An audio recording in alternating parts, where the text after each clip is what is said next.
बिस्मिल्लाहिर्रहमानिर्रहीम। अस्सलाम वालेकुम। मेरी सास बहुत जालिम थी। उसने हम दोनों बहुओं की नाक में दम कर रखा था। खैर, मेरी शादी को तो 2 साल हुए थे, मगर मेरी जिठानी बेचारी तो पिछले 10 साल से उसके जुल्म सह रही थी। हमारे शौहर अच्छा कमाते थे, मगर मेरी सास अपनी बेटों की सारी तनख्वाह अपनी जेब में रख लेती थी और उसके बाद वो पूरा महीना हमें तरसा तरसा कर मारती थी। एक एक चीज के लिए सास को 10 बार कहना पड़ता था, तब कहीं जाकर वो चीज हमें मिलती थी। ऐसे में हम अपनी सास को बद्दुआएं देती थी और हम दोनों दुआएं करती थी कि हमारी सास मर जाए और हम सुख का सांस लें। फिर एक दिन खुदा ने हमारी सुन ली और हमारी सास मर गई। उसके जनाजे का ऐलान करने लगे थे कि अचानक मेरी सास के खानदान वालों ने कॉल करके कहा, हमने आखिरी बार उसका चेहरा देखना है, इसलिए हमारे आने तक उसे दफन मत करना। यूं हमारे शौहरों ने उस दिन अपनी माँ को नहीं दफनाया और मोहल्ले के लोगों से कहा कि हमारे कुछ रिश्तेदार आने वाले थे, इसलिए जब तक वो नहीं आते तब तक हम अपनी माँ को दफन नहीं करेंगे। और यूं उस दिन मेरी सास को नहीं दफनाया गया, मगर उन लोगों का इंतजार करते करते रात हो गई और वो लोग नहीं आए। मेरी जेठानी मुझसे मजाक में कहने लगी, उन लोगों से कहो कि जल्दी से आ जाएं, कहीं ऐसा ना हो कि ये फिर से जिंदा हो जाए। खैर, वो लोग रात गए तक ना आए तो मैं थोड़ी देर के लिए सो गई। सुबह मेरी आँख खुली तो मैंने सोचा कि चाय ही बना लूं, और जब मैं अपनी सास के कमरे से चीनी लेने गई तो अचानक मैंने अपनी सास के मुंह से कपड़ा हटाकर आखिरी बार उसका चेहरा देखना चाहा, मगर मैं ये देखकर सकते में आ गई क्योंकि वो सांस ले। मेरा नाम आमना है और 2 साल पहले मेरी शादी हुई थी। मेरे ससुराल में सिर्फ एक जेठानी थी क्योंकि मेरे शौहर का सिर्फ एक भाई था। मेरी जेठानी की शादी 10 साल पहले हुई थी और उसके 3 बच्चे थे। मैं इस घर में नई नई आए तो मैंने देखा कि मेरी सास तो बहुत ही जालिम थी। उसे तो अपनी बड़ी बहू पर जरा तरस नहीं आता था, क्योंकि इस घर में मुझे आए 1 हफ्ता ही हुआ था कि उसने घर के कई काम मेरे जिम्मे लगा दिए और मैं भी उससे कोसते हुए काम करने लगी, क्योंकि अभी तो मेरे हाथों की मेहंदी भी फीकी नहीं पड़ी थी कि मेरी सास ने मुझे काले कलोटे पतीले मायने पर लगा दिया। ऐसे में मेरी जेठानी ने देखा तो वो हंसने लगी।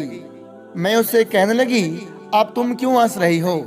मेरी बात पर उसने अपनी हंसी रोकी और कहने लगी, तुमने 1 हफ्ते बाद काम किया है, जबकि मुझे तो इस औरत ने दूसरे दिन ही काम पर लगा दिया था। सास कहने लगी, क्या मुझ बुढ़िया से इस उम्र में काम नहीं होते, इसलिए तो मैं बहू लेके आई हूँ, और वैसे भी ये घर आप उसका ही तो है। मैं तो आज हूँ और कल का पता नहीं, मगर खुदा गवाह है कि इस बात को भी 10 साल गुजर गए, अभी तक तो जाने का नाम ही नहीं ले रही थी। अपनी जेठानी की बात सुनकर मैं भी हंसने लगी। फिर यूं आहिस्ता आहिस्ता मुझे अपनी सास की आदतों का पता चलने लगा और मैंने सोचा कि मैं तो यहाँ आकर फंस गई हूँ। जल्दी मुझे पता चल गया कि मेरी सास बहुत जालिम थी। उसने अब तक मेरी जेठानी की नाक में दम कर रखा था और अब मेरी बारी थी। खैर, मेरी तो नई नई शादी हुई थी, मगर जेठानी बेचारी तो पिछले 10 साल से उसके जुल्म सह रही थी।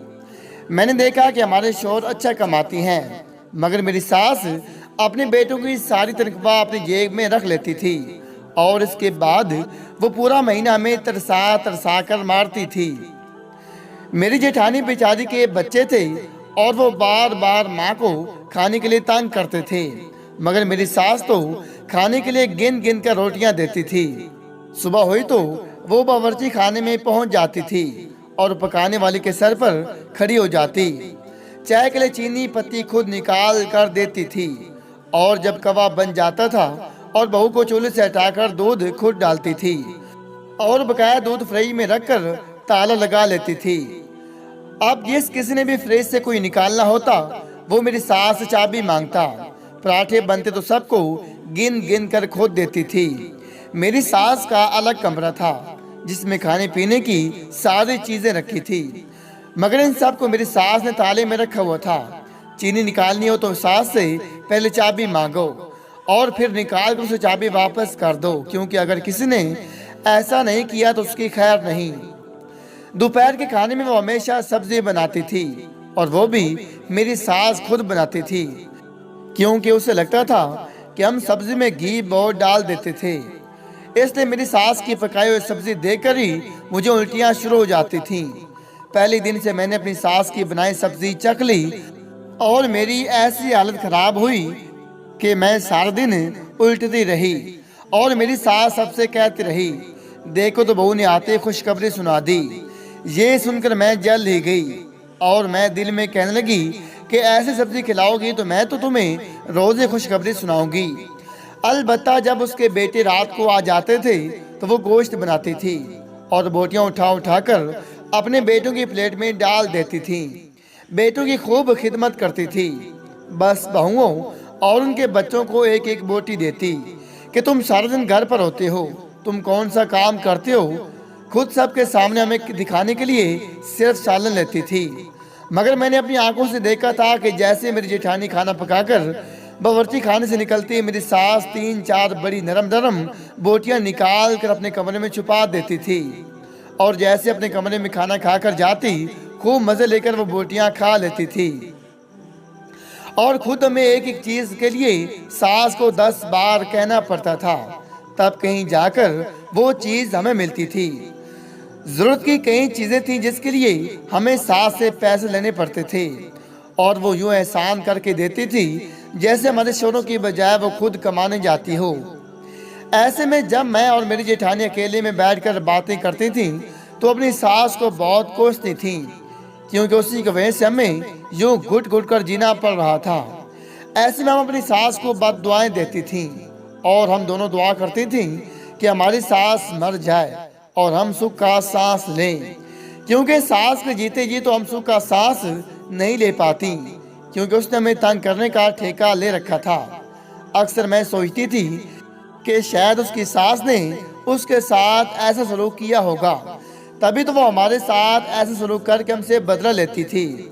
मगर हम भी मजबूर थी, क्योंकि आखिर ये उसके बेटों का घर था और बेटी भी ऐसे के जो अपनी माँ को देख देख कर जीते थे। मगर हम भी किसी की बेटियां थीं जिन पर उनकी माँ यूं जुल्म के पहाड़ तोड़ रही थी और बेचारियां जुल्म सहने पर मजबूर थीं। मगर खुदा ये सब देख रहा था और हमें यकीन था कि वो एक दिन हमारी फरियाद सुनेगा और हमें जालिम से निजात मिलेगी। फिर एक दिन खुदा ने हमारी सुन ली और हमारी सास मर गई। वैसे तो हमारी सास खैर से हट्टी कट्टी थी, मगर रात के किसी पैर मौत का फरिश्ता आया और उसे अपने साथ ले गया। सुबह हुई तो उसके बेटे माँ को देखकर रोने लगे, जबकि हम दोनों के बच्चे दादी के बिस्तर के नीचे रखी चीजें देखकर खुशी से नारे लगाने लगे। मेरी सास मरी तो आसपास की औरतें जमा होने लगी और मैं भी एक पुरानी बात को याद करके रो पड़ी। सच कहूँ तो ऐसी जालिम सास की मौत पर बहुत कोशिश के बावजूद रोना ना आया। हमारे शोहर माँ के जनाजे का ऐलान करने लगे थे कि अचानक मेरी सास के खानदान वालों ने कॉल करके कहा कि हमने आखिरी बार उसका चेहरा देखना है, इसलिए हमारे आने तक उसे दफन मत करना।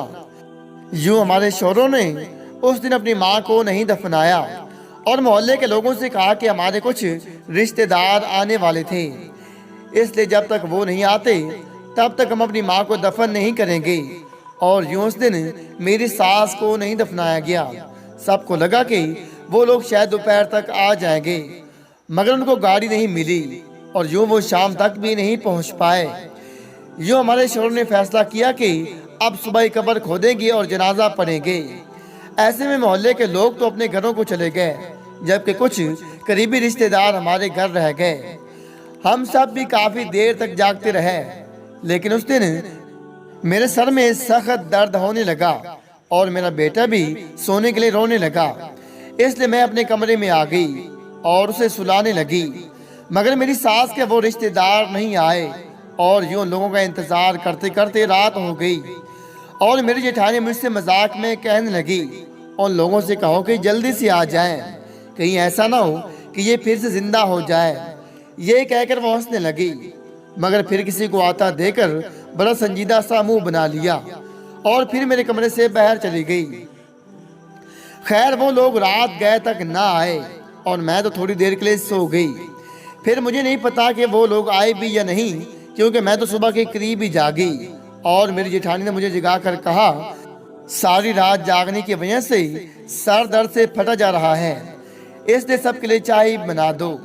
ये कहकर मैंने अपनी आंखें मलते उससे चीनी के डब्बे की चाबी मांगी तो उसने मुझे मुस्कुराते हुए थप्पड़ मारा और कहने लगी, डब्बों को ताले लगाने वाली चली गई है, आज से तुम, मैं और इस घर के सारे डब्बे आज़ाद हैं।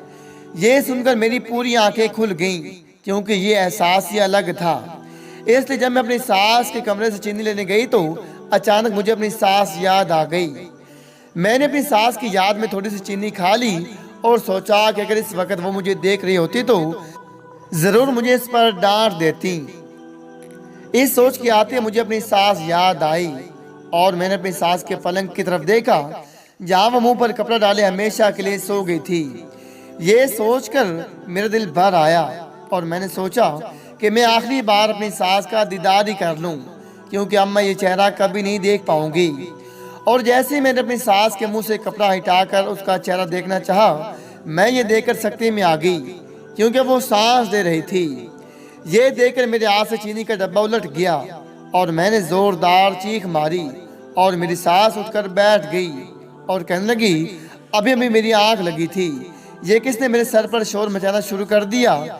ये देखकर मैं सकते में आ गई और इससे पहले कि मैं हैरत के मारे बेहोश हो जाती, शोर की आवाज़ सुनकर मेरी जेठानी अंदर आ गई और मुझसे कहने लगी, सास मरी नहीं कि तुमने चीज़ें गिराकर ज़ाया करनी शुरू कर दी। उसने नीचे गिरे डब्बे की तरफ इशारा किया और फिर उसकी जो ही नज़र मेरे डरे हुए चेहरे पर पड़ी, वो कहने लगी, ये हमारी सास की बहन है और ये दोनों बहनें जुड़वा हैं, इसलिए फिक्र मत करो, क्योंकि हमारी सास मर चुकी है। ये सुनकर मेरी सास में सांस आई और हमारी सास की बहन भी रोती हुई बाहर जाने लगी, जहाँ हमारी सास की आखिरी रसूमात जारी थी। और यूँ हमारी सास के मरने के बाद इस घर पर हम दोनों मिलकर राज करने लगी। याद रखें, ये जिंदगी आर्जी है और एक दिन हम सब ने यहाँ से चले जाना है, इसलिए जाने से पहले लोगों के साथ अच्छा सलूक करें, ताकि लोग आपके जाने से उदास हों ना कि खुश हों। इसलिए हर किसी के साथ अच्छा बर्ताव करें, ताकि आपके जाने के बाद लोग आपको अच्छे लफ्ज़ों में याद रखें।